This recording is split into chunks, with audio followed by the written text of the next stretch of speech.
அனைவருக்கும் வணக்கம். First form எப்படி ஃபில் பண்றது? அப்படி ஃபில் பண்ற நேரத்துல என்ன மாதிரியான பிரச்சனைகளை நாங்க எதிர்நோக்குவோம்? அதை எப்படி சால்வ் பண்ணலாம்?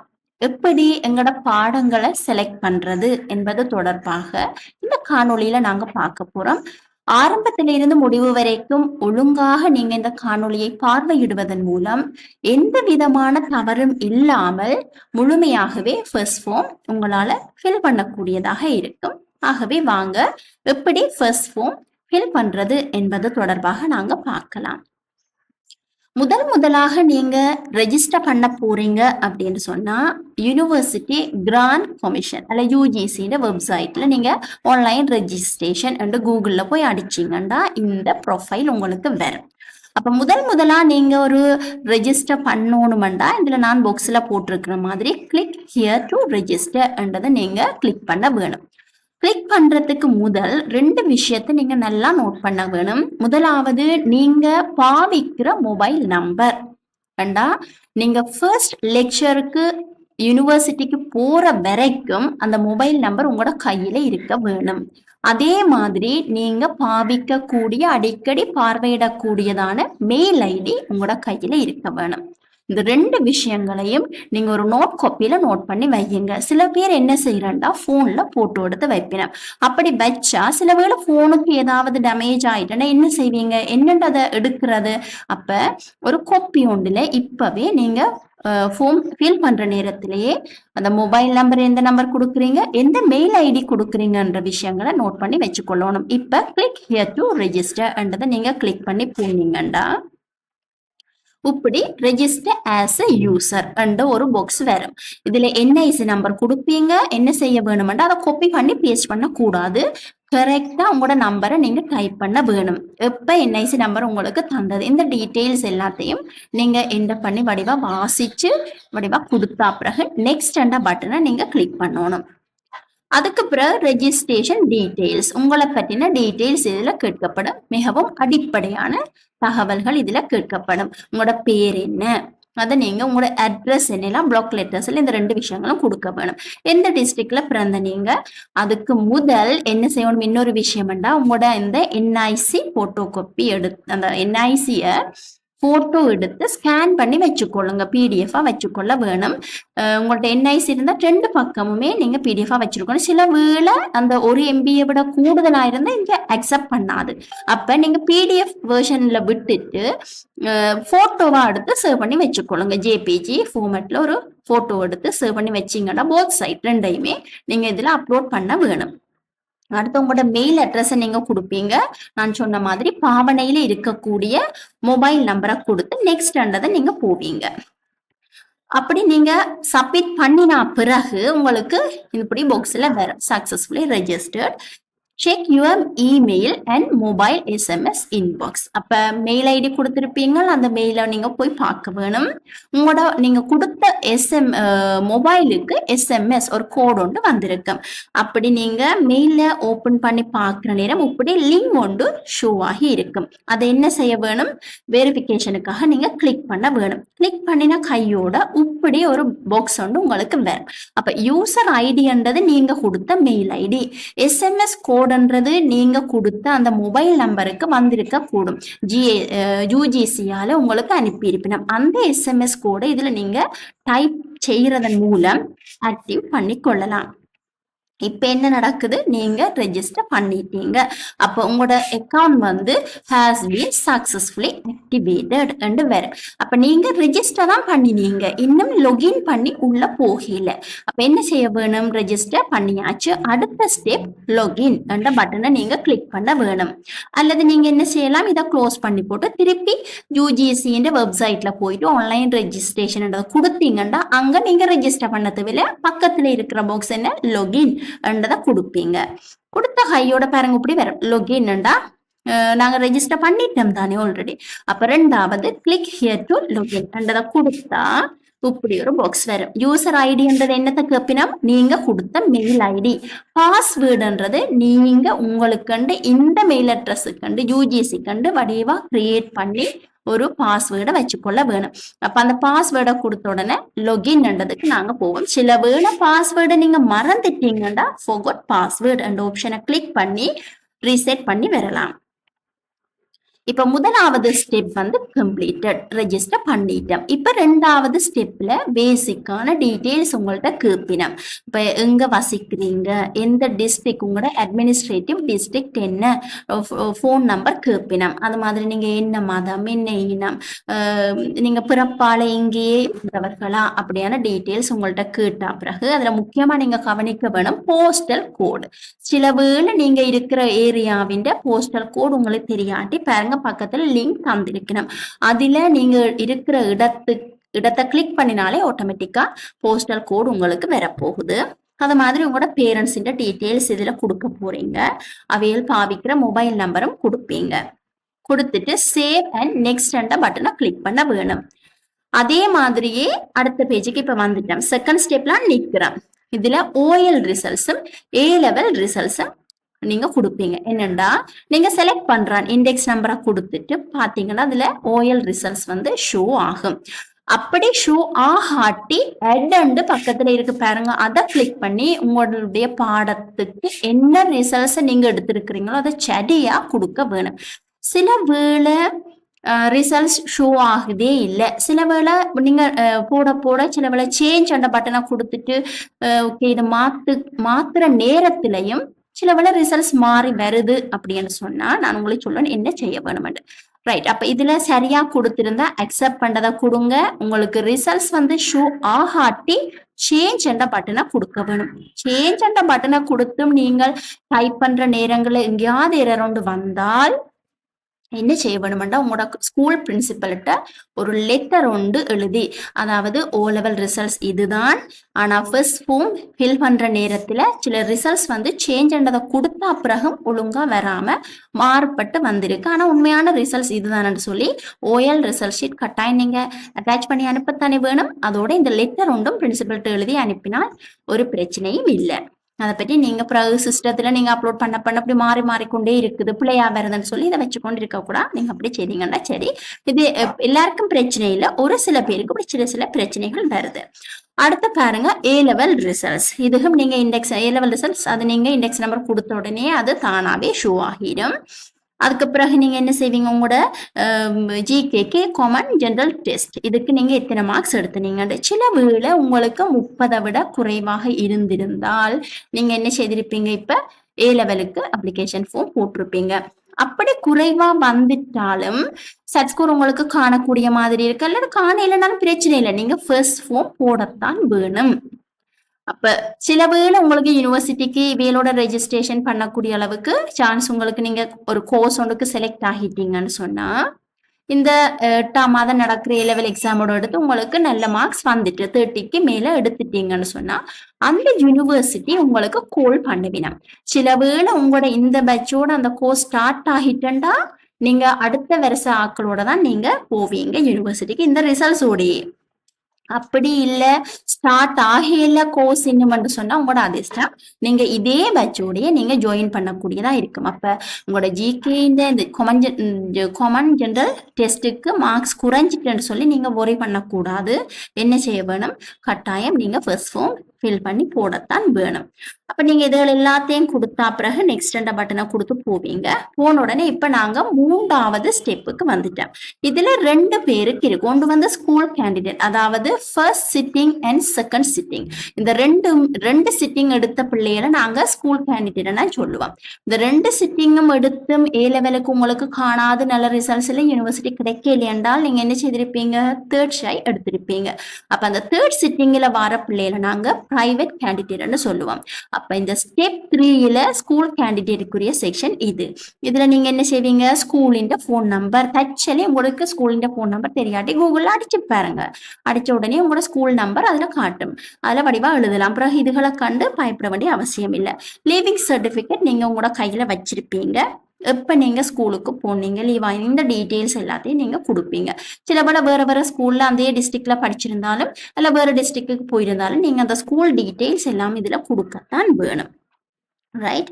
அது மாதிரி நீங்க வேற யூனிவர்சிட்டிலயோ அல்லது கவர்மெண்ட் வேற ஏதாவது யூனிவர்சிட்டி இன்ஸ்டிடியூஷன்ல ஒரு ஸ்டூடெண்டா ரெஜிஸ்டர் பண்ணலன்றதை நீங்க அக்செப்ட் பண்ணி இதை நீங்க நோன்றதை கொடுத்து அடுத்த ஆப்ஷனுக்கு போக வேணும். இப்ப பாருங்க, இது வந்து யாருக்கு பிரைவேட் கேண்டிடேட்டுக்கு கட்டாயம் இவையெல்லாம் என்ன செய்யணும், பிரைவேட் கேண்டிடேட் ஆப்ஷனை கிளிக் பண்ணி போட்டு இந்த ஸ்கூல்ல எங்கெங்க படிச்சீங்க அந்த விஷயங்கள் எல்லாத்தையும் கொடுப்பீங்க. சேவ் அண்ட் நெக்ஸ்ட்ன்றதை கொடுத்து அடுத்த ஸ்டெப்புக்கு நாங்க இப்ப போறோம். 4வது ஸ்டெப், இதுதான் மிக மிக முக்கியமானது, உங்களுடைய வாழ்க்கையை தீர்மானிக்கக்கூடிய பகுதி. இதுல நீங்க சரியான தீர்மானத்தை மற்றவர்கள்ட்ட உங்களோட ஒப்பீனியனை நீங்க மெட்டாக்கள்கிட்ட கேட்கலாம். ஆனால் முடிவெடுக்க வேண்டியது முழுக்க முழுக்க உங்களோட விருப்ப ஒழுங்கிலேயே இருக்க வேணும். இன்னொரு ஆள் சொல்லுதுன்றதுக்காக நீங்க கோர்ஸை இதுல செலக்ட் பண்ண வேணாம். இன்னொரு ஆள் இந்த யூனிவர்சிட்டியை பற்றி சொல்லுதுன்றதுக்காக நீங்க அந்த யூனிவர்சிட்டியை பற்றி ஒரு ஃபிக்ஸ்டான முடிவுக்கு வரக்கூடாது. இப்ப சரியாக உங்களுக்கு என்ன பாடத்துல இன்ட்ரெஸ்ட் இருக்கோ அல்லது இந்த யூனிவர்சிட்டியில படிச்ச எனக்கு ஓகே நீங்க என்னத்தை விரும்புறீங்களோ உங்களுடைய விருப்ப ஒழுங்கின்படி இந்த கோர்சஸை நீங்க செலக்ட் பண்ண வேணும். இப்போ ஸ்டெப் 4 வந்து கோர்சஸாக இருக்க போகுது. எந்த யூனிவர்சிட்டி என்றதை நீங்கள் உதாரணத்துக்கு ஆர்ட்ஸ் எடுத்துருக்கீங்கன்னா என்னது ஆர்ட்ஸ் கோர்சஸில் ஆர்ட்ஸை செலக்ட் பண்ணுவீங்க. யூனிவர்சிட்டியில் முதலாவது பிரதனியாவுக்கு போட போறீங்கன்னா பிரதனியாவை செலக்ட் பண்ணுவீங்க. அதில் அட்ன்றதை கொடுக்க வேணும். அடுத்த திருப்பியும் என்ன செய்ய வேணும், திருப்பி கோர்சஸில் ஆர்ட்ஸை கொடுத்து திருப்பி 2வது யூனிவர்சிட்டி எதை கொடுப்பீங்க, கொழும்பு யூனிவர்சிட்டி, அதை ஆட் பண்ணுவீங்க. இப்போ ஆர்ட்ஸில் திருப்பி என்ன ஜெஃப்னா யூனிவர்சிட்டி போட போறீங்கன்னா கோர்சஸில் ஆர்ட்ஸ் செலக்ட் பண்ணி யூனிவர்சிட்டியில திருப்பி ஜெஃப்னா யூனிவர்சிட்டி செலக்ட் பண்ணி ஆட் பண்ணணும். இப்படி நீங்க எவ்வளவு கோர்சஸுக்கு போடக்கூடியதா இருக்குமோ அவ்வளவுக்கு போடுங்க.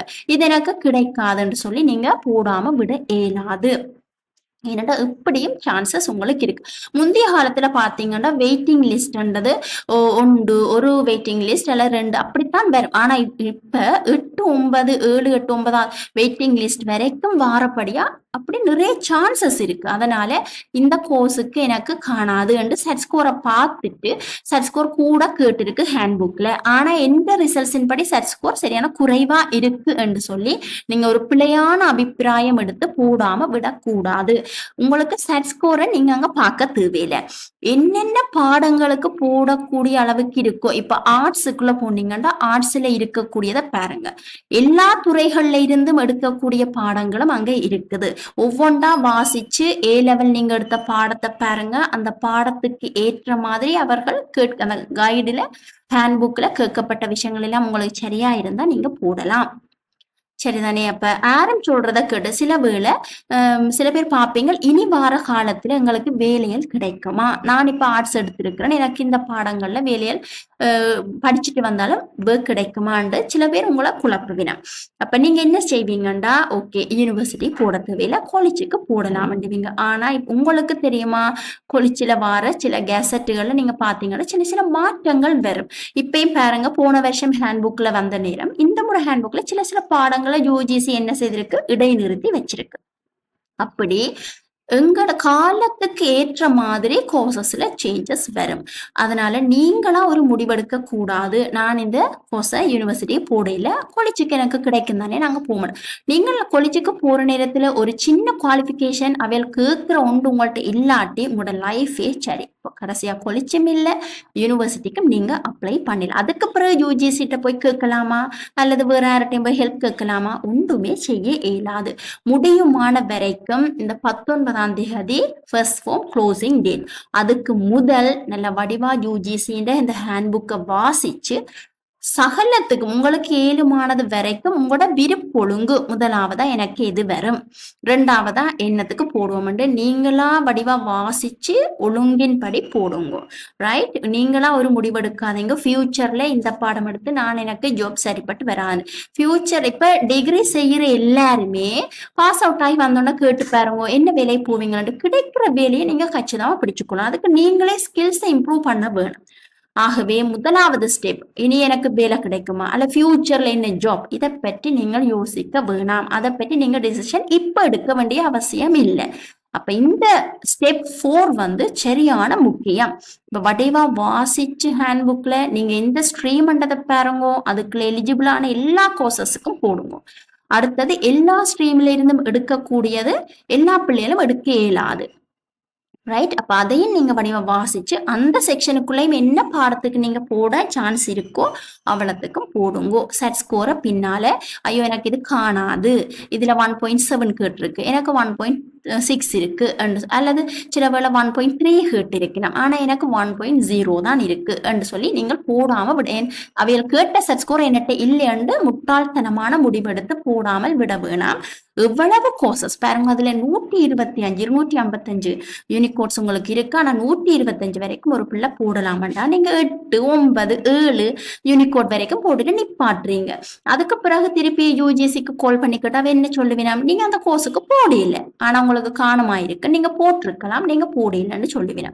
ஆகவே திருப்பி கால் பண்ணி கேட்டு ஏதாவது எனக்கு முடிவு வரமெண்டு நீங்க அப்படியான தவறான வேலைகள் செய்ய வேணாம். முடியுமான வரைக்கும் சகல கோர்சஸுக்கு உங்களால போடக்கூடிய உங்களோட சப்ஜெக்டுக்கு ஏற்ற மாதிரி அந்த ஹேண்ட்புக்ல கேட்கப்பட்ட சகலதும் உங்களுக்கு இருக்க. சட்கோரை பார்க்க வேணாம், பின்னால உங்களுக்கு எலிஜிபிளான்றதை பாருங்க. மற்ற அந்த யூனிவர்சிட்டி செலக்ட் பண்ணிக்கலையும் நீங்க சில தமிழ் ஸ்டூடெண்டா இருப்பீங்க, மீடியம் தமிழ் மீடியம், சில யூனிவர்சிட்டி வழியா சிங்கள மீடியம் இருக்கு. அப்ப உங்களுக்கு அதுகளையும் ஒருக்கா ரிஜெக்ட் பண்ணிக்கொண்டு வடிவா போட வேணும். ரைட். அப்படி உங்களுக்கு கைடன்ஸ் தேவைப்பட்டால் நீங்கள் சரியான நபர்களை கண்டு, நிறைய பேர் இன்னைக்கு பொது வழிகளில் உங்களுக்கு உதவி செய்யறதுக்கு காத்திரமான பதில்களை வழங்கக்கூடிய நபர்கள் எத்தனையோ பேர் இருக்கணும். உங்களோட ஸ்கூல் டீச்சர்ஸை கேளுங்க, அவைகள்கிட்ட கேட்டு சரியான கைடன்ஸ் எடுத்து இந்த செக்ஷனை நீங்க ஃபில் பண்ண வேணும்.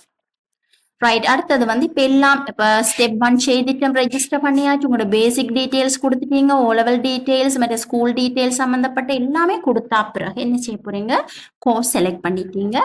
எல்லாம் செலக்ட் பண்ணி முடிஞ்சா பிறகு உங்களுக்கு ஸ்டெப் 4க்கு பிறகு என்ன செய்யும், வியூ அந்த பட்டன் வரும். ரீசெக் வடிவா பண்ணுங்க. ஒரு லெட்டர் கூடி ஸ்பெல்லிங் மிஸ்டேக் வராத படிக்கு ரீசெக் முதல்ல இருந்து பண்ணுங்க. எல்லாம் சரிதானே சரிதானேன்ட்டு போகக்கூடாது, திரும்ப முதல்ல இருந்து ஆறுதலாக வாசிங்க. இது உங்களோட லைஃப். ரைட். படிவா வாசிங்க எல்லாத்தையும். இப்ப டீடைல்ஸ் ஏதாவது சேஞ்ச் பண்ண வேணும் என்று சொன்னால் சப்மிட் பண்றதுக்கு முதல் தான் முழுவதும் செய்ய வேணும். நீங்கள் சப்மிட் பட்டனை கொடுத்துட்டீங்களோ எதுவுமே சேஞ்ச் பண்ண இயலாது. சரியா? என்ன சேஞ்ச் பண்ணலாம் சப்மிட் பண்ணினா பிறகுண்டா, இந்த க்ளோசிங் டேட் முடிஞ்சா பிறகு ஒரு 2 வீக்ஸ் உங்களுக்கு யூஜிசியால தருவினா அந்த கோர்சஸ் நீங்க கொடுத்த கோர்சஸ் முன்னுக்கு பின்னுக்கு உங்களோட விருப்பொழுங்க நீங்க முன்னுக்கு பின்னுக்கு மாத்தலாமே தவிர புதுசா ஒரு கோர்ஸை அட் பண்ணவோ அல்லது இல்லாம செய்யவோ அப்படி நீங்க செய்யலாம். அது என்ன செய்யலாம்டா, உங்களோட விருப்பொழுங்க நீங்க மாத்தலாம். அதுக்கு தான் 2 வீக்ஸ் தருவினா. முதல் கொடுத்த டீட்டெயில்ஸ் ஏதாவது ஸ்டெப் 1 2 3 கொடுத்த டீடைல்ஸை நீங்க மாத்த இயலாது. அப்ப சப்மிட்ன்றதை கொடுக்க முதல் வடிவா சகல டீடைல்ஸையும் பார்த்தா பிறகு ஆறுதலா சப்மிட் பட்டனை கொடுங்கோ. சரியான கேர்ஃபுல்லா இதை நீங்க ஃபில் பண்ண வேணும். அதுக்கு பிறகு கடைசியா நீங்க சப்மிட் பட்டனை கொடுக்க போறீங்கன்னா உங்களோட இண்டெக்ஸ் நம்பர் கேட்பினம். அதுக்கு கீழே வாரதுகளை நல்ல வடிவா வாசிச்சு இண்டெக்ஸ் நம்பரை வடிவா கொடுத்துட்டு சப்மிட் பட்டனை நீங்க கொடுக்கலாம். பிறகு என்ன செய்ய வேணும், உங்களோட மெயிலுக்கு அவையல் அந்த பார்கோட் ரீடர் பின்னால வார மாதிரி இப்படி இதில் காட்டப்பட்டிருக்கிற மாதிரி உங்களோட அப்ளிகேஷன் ஃபார்மோட அனுப்பி விடுவினம். அப்புறம் நீங்க என்ன செய்ய வேணும், அந்த பார்கோட் ரீடர்ல அதுல வடிவா எழுதி இருப்பினம் OL. சரிதானே? அதை ரைட் ஹேண்ட் சைட்ல நீங்க ஒட்டுவீங்க. அதாவது வலப்பக்கத்துல வடிவா ஒட்ட வேணும், டாப் கார்னர்ல இருக்க வேணும். இந்த பாருங்க அதுல காட்டி இருக்கணும், அப்படி நீங்க ஒட்டுவீங்க. அதுல OLல நிறைய பார்கோட் வரும். ஆனா நீங்க ஒரு தரம் தானே OL எடுத்திருப்பீங்களா, அப்ப அந்த ஒரு பார்கோட்டுக்கான ஒரு பார்கோட் அடுத்த பக்கத்துக்கு அடுத்த பார்கோட் இந்த ரெண்டையும் தான் ஒட்டுவீங்க. அப்ப நிறைய வந்திருக்கு எங்க ஒட்டுறன்னு யோசிக்க கூடாது. ரைட். அது ஃபர்ஸ்ட் சிட்டிங்ல நீங்க சில வேளை இங்கிலீஷ் சில இடங்கள்ல கேட்டிருப்பீங்க C. அப்ப செகண்ட் ஷைல நீங்க எடுத்திருப்பீங்க. அதுக்கு என்ன செய்ய வேணும், OL 2 இருக்கிற அந்த பார்கோட் எடுத்து ஒட்டி 2 பக்கமும் ஒட்ட வேணும். அப்ப அதுகளுக்காக வரும். அடுத்தது ஏதாவது உங்களோட பேர்ல பிள்ளைகள் இருந்தா அஃபிடவிட் முடிச்சிருப்பீங்க, சத்திய கடதாசி, அதுக்கும் உங்களுக்கு வரும். சரிதானே? சில வேளை பிரைவேட் கேண்டிடேட்டா இருந்தா நீங்க என்ன செய்வீங்கன்னா லீவிங் சர்டிபிகேட் ஒரிஜினல் ஆட் பண்ண வேணும். சரிதானே? அப்ப ஸ்கூல் கேண்டிடேட்ஸா இருந்தா என்ன செய்வீங்க, உங்களுக்கு இப்படி உங்களோட அப்ளிகேஷன் ஃபார்மை கொண்டு போய் பிரின்சிபல்கிட்ட கொடுத்து அதுல சைன் பண்ண வேணும். நீங்களும் அதுல 2 இடத்துல சைன் பண்ண வேண்டி இருக்கு. அதையும் பண்ணி என்ன செய்ய வேணும், இந்த 19ஆம் திகதிக்கு முதல் உங்களோட அப்ளிகேஷனை ரெஜிஸ்டர் போஸ்ட்ல உங்களோட மெயிலுக்கு நீங்க ஃபில் பண்ணினா பிறகு ஃபார்ம் வந்திருக்கும். அதை டவுன்லோட் பண்ணி நீங்க பிரின்சிபல்கிட்ட சைன் வேண்டி ஓ லெவல் சில வேளை உங்கள்கிட்ட சில சப்ஜெக்ட்டுக்கு கேட்டிருக்கணும். அப்ப அதையும் சர்டிஃபை பண்ணி பிரின்சிபலால இந்த மார்க்கோடையும் அந்த ஓ லெவல் ரிசல்ட் ஷீட்டோட ஆட் பண்ணி நீங்கள் என்ன செய்ய வேணும், அப்ளிகேஷனை அனுப்ப வேணும். ரைட்.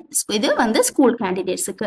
இது பிரைவேட் கேண்டிடேட்ஸா இருந்தாவே ஸ்கூலுக்கு போக வேண்டிய அவசியம் இல்லை. அவ என்ன செய்ய வேணும்னு சொன்னா, இந்த ஃபர்ஸ்ட் ஃபார்ம் ஃபில் பண்ணி முடிய உங்களை மெயிலுக்கு வர ஃபார்மை டவுன்லோட் பண்ணி எடுத்து அதுல என்ன செய்ய வேணுமெண்டா, என்னத்தை ஆட் பண்ண வேணுமெண்டா, ஸ்கூல் லிவிங் சர்டிபிகேட் நீங்க எடுத்திருப்பீங்க, அதை ஆட் பண்ண வேணும். ஒரிஜினல் போட்டோகாப்பி இல்லை. அப்படி சில வேளை லிவிங் சர்டிபிகேட் இல்லாட்டி உங்களோட ஒரிஜினல் ரிப்போர்ட், உங்களோட ரிப்போர்ட் இருக்குதானே ரெக்கார்ட் ஷீட், அதையும் நீங்க ஆட் பண்ண வேணும். என்னது, ரெண்டுல ஒன்று லிவிங் சர்டிபிகேட் வைப்பீங்க அல்லது உங்களோட ரிப்போர்ட் வந்து வைப்பீங்க. ரெண்டுல ஏதாவது ஒன்று ஒரிஜினலா வைக்க வேணும். அடுத்தது இந்த பிரைவேட் கேண்டிடேட் என்ன செய்ய வேணுமெண்டா, உங்களோட ஜிஎஸ் கிட்ட போய் கரெக்டா ஷீட் எடுத்து அதையும் ஆட் பண்ணி, அப்ப அப்ளிகேஷன் ஃபார்ம், அது மாதிரி O level sorry leaving certificate, அடுத்தது கிராம நிலதார டிவிஷன் அவையெல்லாம் அவரால் தார சர்டிபிகேட். ரைட். அப்ப இந்த 3 விஷயம், ஒன்று ஃபார்ம், அடுத்த லிவிங் சர்டிபிகேட், அடுத்த ஜிஎஸ் தார கரெக்டா ஷீட், இந்த 3ஐயும் நீங்க அட்டாச் பண்ணி அனுப்ப வேணும். அது மாதிரி உங்கள்கிட்ட யாராவது ஜேபி ஒரு ஆள்கிட்ட சைன் வேண்டி நீங்க அனுப்புவீங்க உங்களோட அப்ளிகேஷன் ஃபார்ம். இப்ப 19ஆம் தேதிக்கு முதல். அப்ப நீங்க அனுப்பினா பிறகு ரெஜிஸ்டர் போஸ்ட்ல அனுப்ப வேணும். அதுவும் A4 சைஸ் என்வலப் கொண்டு வேண்டி அதுக்குள்ள உங்களோட ஷீட் எல்லாம் ஒன்று மடியாத படிக்கு ஸ்டேப்ல பண்ணி பிய்யாத படிக்கு எல்லாத்தையும் தனித்தனி ஷீட்டா ஒழுங்கு முறையில அடுக்கி ரெஜிஸ்டர் போஸ்ட்ல அனுப்ப வேணும். அதுல அட்ரஸ் உங்களுக்கு ஹேண்ட் புக்லயும் தரப்பட்டு இருக்குது. அந்த அட்ரஸுக்கு வடிவா ஸ்பெல்லிங் மிஸ்டேக் இல்லாம எழுதி ஃப்ரம் உங்களோட அட்ரஸையும் வடிவா எழுதி ரெஜிஸ்டர் போஸ்ட்ல நீங்க அனுப்ப வேணும். இவ்வளவுதான் செய்யற விஷயம். ரைட். அது மாதிரி நான் முதலே உங்களை சொல்லிட்டேன், க்ளோசிங் டேட்டுக்கு பிறகு 2 வீக்ஸ் தருவினம் யூனிக் கோட்ஸ் சேஞ்ச் பண்றதுக்கு மாத்திரம். அதாவது உங்களோட விருப்ப ஒழுங்கு மாத்தக்கூடியதா இருக்கும் இப்ப க்ளோசிங் டேட் முடிஞ்சா பிறகு. ரைட். தச்சனே நீங்கள் இப்ப ஃபர்ஸ்ட் ஃபார்ம் ஃபில் பண்ற நேரம் சில வேளை மெயில் வராம இருக்கும், மெயிலுக்கு லிங்க் வராம இருக்கும், சில வேளை மெயில் வராமல் இருக்கும், உங்களோட போனுக்கு எஸ்எம்எஸ் கோட் வராம, சில எரர், அப்படி சில மிஸ்டேக், அப்படி மிஸ்டேக் வர சான்ஸ் இல்லை. Well prepared, well established system UGC. தச்சலே எப்படி எரர் ஏதாவது வருமா இருந்தால் நீங்கள் யாருக்கும் எடுத்து தவறான தகவல்களை பின்பற்றி நீங்க செய்யக்கூடாது. அரச தகவல் நிலையம் என்று இருக்குது, சரியா? அங்க நீங்க 1919க்கு கோல் எடுத்து கதைக்கலாம். அப்படி இல்லாட்டி யூஜிசி என்ற தகவல் நிலையம் நீங்க எப்ப வேணுமானாலும் இந்த 4 நம்பர் நீங்க வெப்சைட்லயும் பார்க்கலாம், உங்களோட யூஜிசி புக்லையும் இவை தந்திருக்கலாம். அதையும் நீங்க என்ன செய்யலாம், படிவா போன்ல கால் பண்ணி அவரோட கதைக்கலாம். சில வேளை யோசிப்பீங்க, நான் வந்து தமிழ் என்னண்டு இங்கிலீஷ்ல கதைக்கிறது, என்னண்டு சிங்களத்துல கதைக்கிறது. Don't worry about that, because அங்க இருக்கிறார்கள் தமிழ் மீடியம், அதுல ஆப்ஷன் வேற உங்களுக்கு. நீங்க தமிழ்ல கதைக்க போறீங்களா, தமிழை செலக்ட் பண்ணுங்க. வடிவா உங்களோட மதர் டங்கில என்ன பிரச்சனையோ அதை வடிவாவியல் கிளியர் பண்ணுவீங்க. நீங்க என்ன செய்ய வேணும்ன்றதையும் ஆறுதலா அவை சொல்லித்தர தயாரா இருக்கிறேன். அதனால 19ஆம் தேதிக்கு முதல் இதுக்கான வேலையில அடுத்த கிழமையை ஃபுல்லா கம்ப்ளீட் பண்ணி அனுப்பிடுங்க. சில வேலைகள்ல இப்படி ஃபர்ஸ்ட் ஃபார்ம் நீங்க வேற இடங்கள்ல போய் ஃபில் பண்ணுவீங்க, அதுக்கு நீங்க நிறைய சர்வீஸ் சார்ஜ் எடுப்பினா. அப்படி நீங்க ஸ்ட்ரகிள் பண்ணினா ஃபார்ம் எப்படி ஃபில் பண்றதுன்னு தெரியாம இருக்கு, அல்லது இந்த யூனிக் கோட் எப்படி செலக்ட் பண்றது, நான் எடுத்த ஸ்ட்ரீமுக்கும் நான் எடுக்கிற இந்த கோர்சஸ் ஓகேயா என்றதை செக் பண்ணலாம், அல்லது கோர்சஸ் என்னென்னத்துக்கெல்லாம் போடலாம் என்றது தெரியாம சில வேளை ஸ்ட்ரகிள் பண்றீங்களா இருந்தால் இதுல வாட்ஸ்அப் நம்பர் இருக்கு, நீங்க கால் பண்ணுங்க. உங்களுக்கு தேவையான கைடன்ஸ் அண்ட் சப்போர்ட் நாங்க தர தயாரா இருக்கிறோம். ரைட். அப்படி நீங்க கோர்சஸ் ஈஸியா செலக்ட் பண்ணிட்டீங்க, எல்லா டீட்டெயில்ஸையும் நீங்க கையில வச்சிருக்கிறீங்கன்னு சொன்னா வேற இடங்களுக்கு காசுகளை அதிக அளவில் கொடுத்து இந்த ஃபர்ஸ்ட் ஃபார்ம் ஃபில் பண்ண வேண்டிய அவசியம் இல்லை. யூஜிசியே சில தேவைகளின் பொருட்டு வறிய மாணவர்களுக்காக, வசதி வாய்ப்புகள் குறைந்த மாணவர்களுக்காக சில இடங்களை அவையிலே உங்களோட புக்ல தந்திருக்கிறேன். யாழ்ப்பாணத்திலேன்னு சொன்னா என்ன செய்யலாம், நீங்க ஓப்பன் யூனிவர்சிட்டிக்கு போங்கோ. அங்க போய் அங்க அசிஸ்டன்ட் ஆக்கள் உங்களுக்கு கைட் பண்ணுவினம். ஜெஃப்னா லைப்ரரியில இருக்குது. அது மாதிரி அவர்கள் யூஜிசின்ற புக்ல இருக்கு எந்தெந்த இடங்களுக்கு போகலாம். அங்க போய் நீங்க ஃப்ரீயா உங்களோட ஃபர்ஸ்ட் ஃபார்மை நீங்க அப்ளை பண்ணலாம். சரிதானே? வேற வேற இடங்களுக்கு அதிக அளவான 3000 அப்படியான காசுகளை கொடுத்து அதிக அளவில் போகாமல் நீங்க இப்படியான இடங்களுக்கு ஈஸியா இலகுவா சரியான டீட்டெயில்ஸை நீங்க கொண்டு போயிட்டீங்கன்னா சரி, அவையிலே உங்களுக்கு ஃப்ரீயா அப்ளிகேஷனை போட்டு தருவீங்க. அப்படி இல்லை எங்களுக்கு அங்கேயும் போக வசதி வாய்ப்புகள் இல்லை, ஆனா சில சில கோர்சஸ் செலக்ட் பண்ணிடாம இருக்கு, அப்படி சின்ன சின்ன பிரச்சனைகள் இருந்தால் நீங்க இந்த வாட்ஸ்அப் நம்பருக்கு நீங்க கால் பண்ணுங்க. நாங்க ஹெல்ப் பண்ண தயாரா இருக்கிறோம். நன்றி.